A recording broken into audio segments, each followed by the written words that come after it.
बिस्मिल्लाहिर्रहमानिर्रहीम। And dear students, आज का जो हमारा टॉपिक है वो है टाइप्स ऑफ कैपेसिटर और यूजेस ऑफ कैपेसिटर्स। तो चलिए स्टार्ट करते हैं।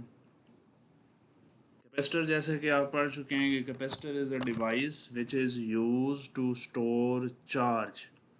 अब चार्ज को क्यों स्टोर किया जाता है और सर्किट में से कैसे लगाया जाता है और कैपेसिटर की कौन कौन सी टाइप्स हैं, ये हम इस लेक्चर में डिस्कस करेंगे। तो सबसे पहले अगर आप देखें तो जो कैपेसिटर है उसका स्ट्रक्चर, उसका जो कंस्ट्रक्शन है वो इस तरह से होती है कि दो पैरेलल प्लेट्स होती हैं। ठीक है, एक साइड के ऊपर पॉजिटिव चार्ज है यानी बैटरी के पॉजिटिव टर्मिनल के साथ कनेक्ट करते हैं और दूसरे को नेगेटिव टर्मिनल के साथ कनेक्ट करते हैं। तो हमारे पास एक साइड पे एक प्लेट के ऊपर पॉजिटिव चार्ज स्टोर हो जाता है और दूसरे के ऊपर नेगेटिव चार्ज स्टोर हो जाता है, और इसके दरमियान जो मीडियम होता है दोनों प्लेट्स के दरमियान, उसे डाइलेक्ट्रिक कहते हैं। अब ये डाइलेक्ट्रिक कुछ भी हो सकता है, एयर हो सकती है, कोई भी इंसुलेटर हो सकता है। तो कैपेसिटर की टाइप्स को इसी डाइलेक्ट्रिक की बेस के ऊपर डिफ्रेंशिएट किया जाता है, कैटेगराइज किया जाता है।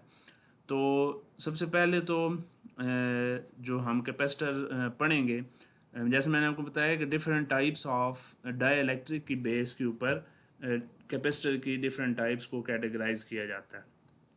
तो सबसे पहला जो कैपेसिटर हम स्टडी करेंगे वो है पेपर कैपेसिटर। तो जैसे कि नाम से ज़ाहिर है कि इसमें पेपर एज आ डाइलेक्ट्रिक यूज़ होगा इन दिस कैपेसिटर। अब कैसे, ज़रा इस फिगर पे आप गौर करें तो इसमें एक मेटल फॉयल है और अक्सर इस मेटल फॉयल में जो है वो एलुमिनियम यूज़ की जाती है। इस मेटल, चूँकि एलुमिनियम मेटल है, मेटल फॉयल की जगह एलुमिनियम यूज़ किया जाता है। और इसके दरमियान यहाँ पे आपको इस फिगर में पेपर नज़र आ रहा है। ठीक है, ये पेपर जो है वो ऑयल्ड होता है या इसके ऊपर ग्रीस लगी होती है, वो पेपर इसके दरमियान यूज़ किया जाता है। या इस पेपर की जगह थिन शीट जो है वो भी, प्लास्टिक शीट भी यूज़ की जा सकती है। पेपर या thin plastic sheet as a dielectric. ये देखें, ये पहले मेटल फॉयल एलुमिनियम की एक प्लेट, दरमियान में डाइलेक्ट्रिक, फिर दूसरी प्लेट।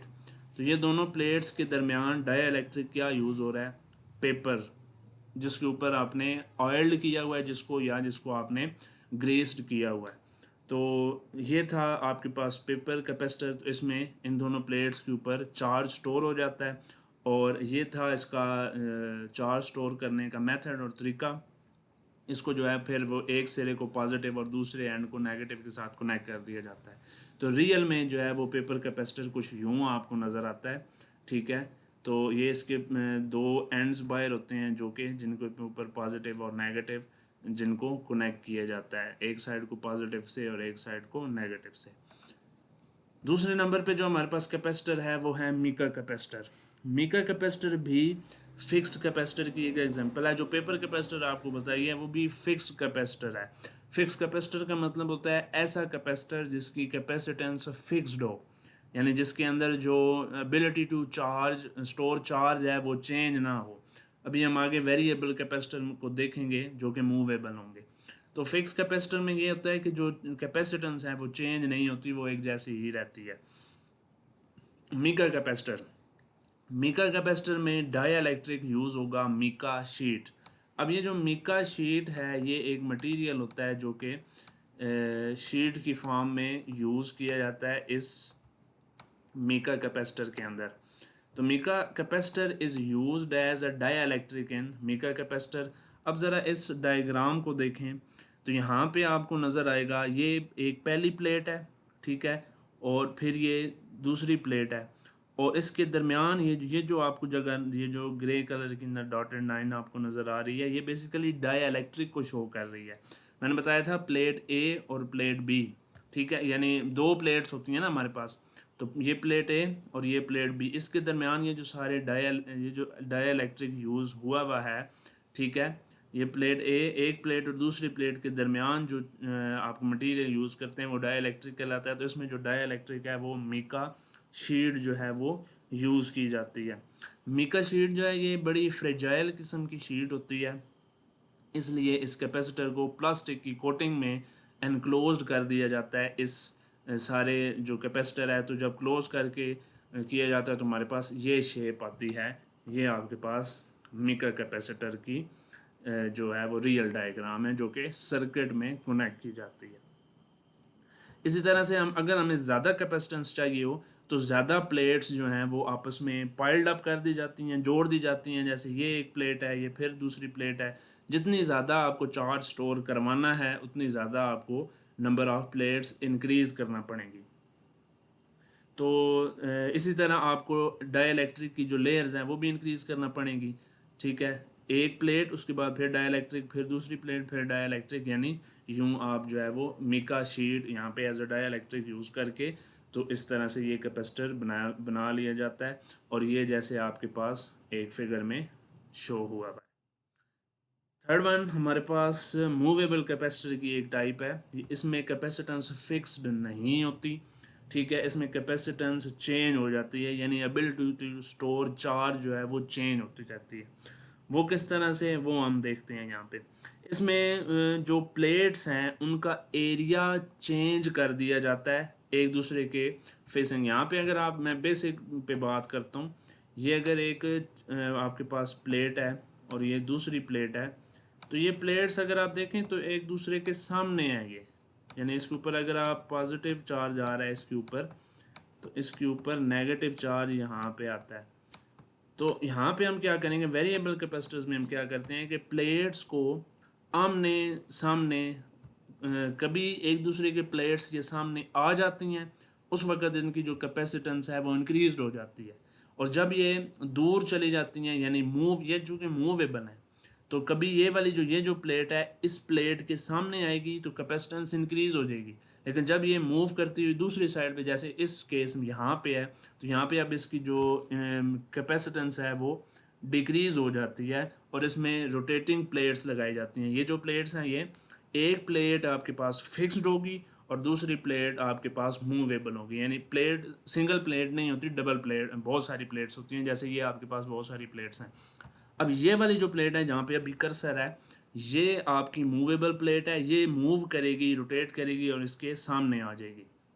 जब ये प्लेट इसके सामने यहाँ पे आ जाएगी मूव करने की वजह से, तो अब इन कैपेसिटेंस की जो कैपेसिटर्स हैं, ये जो प्लेट्स हैं, इनकी कैपेसिटेंस इंक्रीज हो जाएगी। और जब इनसे दूर जाएगी तो इसकी कैपेसिटेंस डिक्रीज़ हो जाएगी।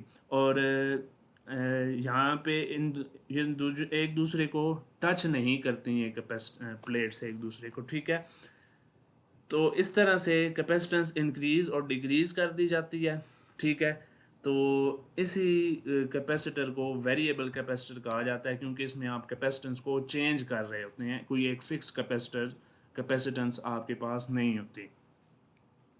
तो ये था आपके पास वेरिएबल कैपेसिटर्स। और ये ज़्यादातर जो रेडियोज़ हैं उनको ट्यूनिंग करने के लिए, या ट्यूनिंग जो सर्किट्स हैं वहाँ पे वेरिएबल कैपेसिटर्स को यूज़ किया जाता है।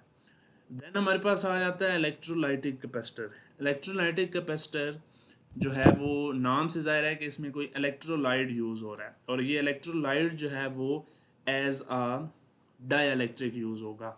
अगर आप जो इलेक्ट्रोलाइटिक कैपेसिटर है इसकी चार्ज को स्टोर करने की जो एबिलिटी है, यानी इसकी जो कैपेसिटेंस है वो बहुत ज़्यादा होती है, और वेरी लो वोल्टेज के ऊपर भी ये बहुत ज़्यादा अमाउंट ऑफ चार्ज को स्टोर कर सकता है।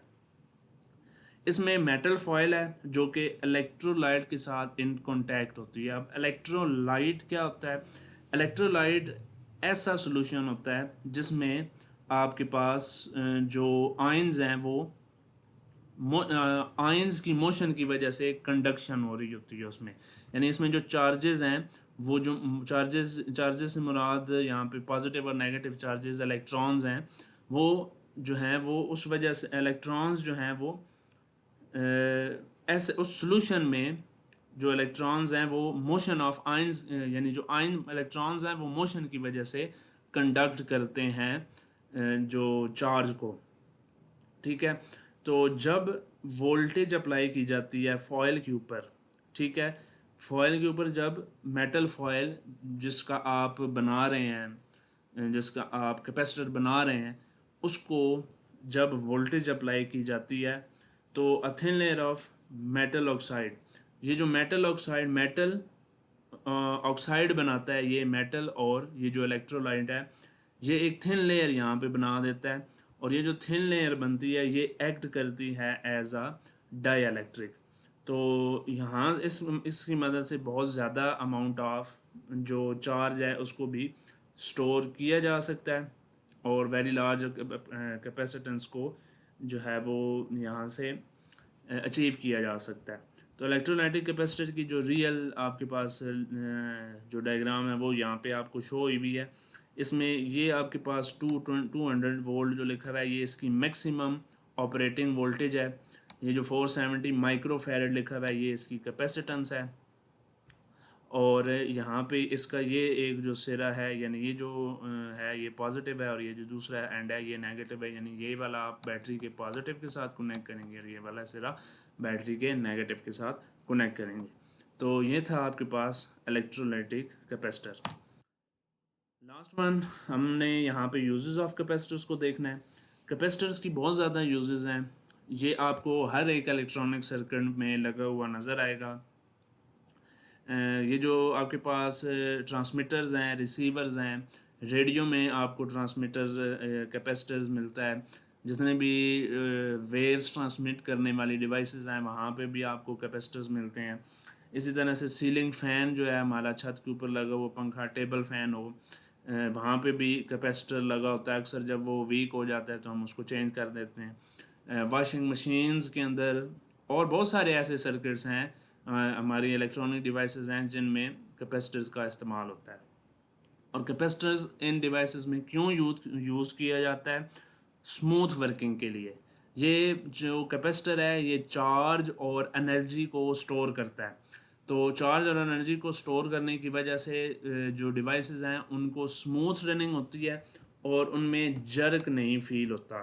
ठीक है, क्योंकि करंट और जो वोल्टेज है इसके दरमियान लैग होता है, उस लैग को जो है ये कैपेसिटर कवर कर लेता है।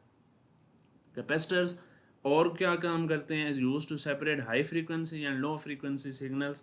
ये हाई फ्रीक्वेंसी सिग्नल्स और लो फ्रीक्वेंसी सिग्नल को डिफरेंशिएट कर सकता है, सेपरेट कर सकता है। जैसे फॉर एग्ज़ाम्पल हम जो है वो गैमा रेज़ की बात करें तो इनकी जो फ्रीक्वेंसी है ये ज़्यादा होती है, और जो इन्फ्रारेड रेज़ हैं इनकी फ्रीक्वेंसी कम होती है। तो इन सिग्नल्स को, रेडियो वेव्स को और इन्फ्रारेड वेव्स को, गैमा वेव्स को, इनको जो है वो सेपरेट किया जा सकता है। और कैपेसिटर जो है वो रेडियोस को ट्यून करने के लिए भी यूज़ किया जाता है। जैसे कि हमने वेरिएबल कैपेसिटर्स में देखा था कि कैपेसिटर की कैपेसिटेंस चेंज होती रहती है, जिसकी वजह से जो है वो वहाँ पे उसी वजह से वेरिएबल कैपेसिटर होता है। और जहाँ पे हमारी कैपेसिटेंस सेट हो जाती है, वैल्यू रेजोनेंस फ्रीक्वेंसी के साथ मैच हो जाती है, तो वो वाला रेडियो स्टेशन ट्यून इन हो जाता है। तो ये थी कुछ टाइप्स कैपेसिटर्स की।